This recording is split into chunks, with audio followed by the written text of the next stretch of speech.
Assalamualaikum warahmatullahi wabarakatuh. Perkenalkan, nama saya Nadia Landari. Saya dari kelompok 6. Baiklah, saya akan membaca makalah kami yang berjudul Teori-teori yang berhubungan dengan pendidikan anak usia dini. A. Teori-teori pendidikan anak usia dini.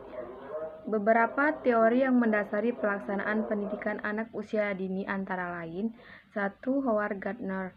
Teori Howard Gardner muncul dalam zaman kita hidup sekarang ini. Ia mengatakan bahwa pada hakikatnya setiap anak adalah anak yang cerdas.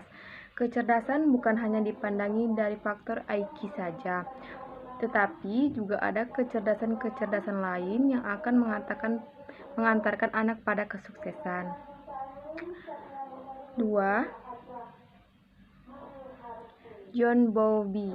John Bowlby terkenal sebagai salah satu seorang pelopor teori teknologi. Dia lahir di London.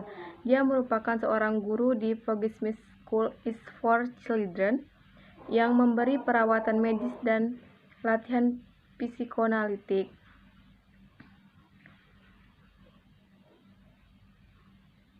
3. Jean Piaget. Piaget merumuskan tahap perkembangan intelektual anak dalam 3 tahap, yaitu 1. Tahap sensorimotorik usia 0-2 tahun. 2. Tahap preoperasional konkret usia 2-6 tahun. 4. Lev Vygotsky. Vygotsky adalah seorang ahli perkembangan berkebangsaan Rusia. Teorinya disebut dengan teori belajar sosial.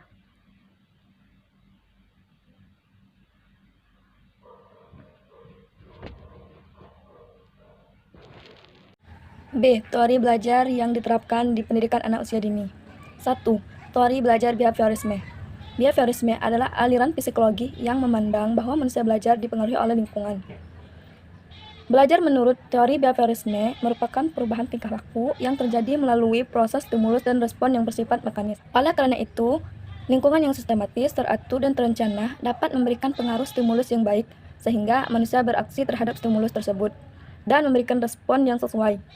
2. Teori belajar kognitif. Kaum kognitif berpandangan bahwa tingkah laku seseorang lebih bergantung kepada insting terhadap hubungan-hubungan yang ada di suatu situasi. Jadi, dalam proses pembelajaran kognitif lebih menekankan pada kemampuan kognitif anak. Ciri-ciri pembelajaran kognitif menurut Fadilah 2012.2/102. A. Dalam proses pembelajaran lebih menghendaki dengan pengertian daripada hafalan, hukuman, dan ganjaran reward. B. Pembelajaran lebih menggunakan insting untuk pemecahan masalah. Teori kognitif memiliki banyak aliran yang dipelopori oleh para psikolog. Di antaranya yaitu teori dari Jean Piaget, Jeremy Brenner, dan David Ausubel. Pada teori Piaget membagi tahap-tahap perkembangan kognitif menjadi 4, yaitu 1. Tahap sensorimotor usia 0-2 tahun. 2. Tahap preoperasional usia 2-7 tahun. 3. Tahap operasional konkret usia 7-11 tahun. 4. Tahap operasional formal usia 11-sampai dewasa. Tahap perkembangan kognitif menurut Jeremy Brenner menjadi 3 tahap, yaitu enaktif, ikonik, dan simbolik. Tahap perkembangan kognitif menurut David Ausubel mengatakan bahwa proses belajar terjadi jika seseorang mampu mengasimilisasikan pengetahuan yang telah dimiliki dengan pengetahuan baru.